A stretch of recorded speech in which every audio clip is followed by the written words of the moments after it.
বেয়াদব, আমি তোমার দাদির বয়সী? তোর দাদাকে বিয়ে করেছি আমি? আচ্ছা আমার ভুল হয়ে গেছে, সরি। কি বলবো আপনি বলে দেন। ম্যাডাম বলবে, ম্যাডাম।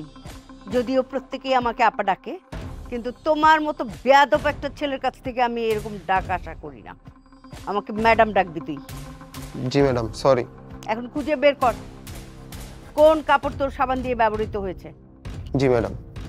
আমার 10 বছরের অভিজ্ঞতায় এরকম ঘাগু জিনিস আমি দেখি নাই। বাপরে, সাবানের গন্ধ শুকে শুকে সে বুঝে ফেলবে যে কে তার সাবান ব্যবহার করেছে। ম্যাডাম, এই যে এরাই ব্যবহার করছে, আমি 100% শিওর। কারণ আমার সাবান বাংলাদেশে না, এটা আমি বিদেশ থেকে আনাইছি। এটাই সেই ঘ্রাণ আমি পাইছি। এই টি শার্টটা কার? এটা তো আমি সঠিক বলতে পারতেছি না, তবে আমার রুমমেটের যে কোনো একজনের হবে। ম্যাডাম, আমি এটার বিচার চাই। ঠিক আছে, আমার সঙ্গে আয়, বিচার করব।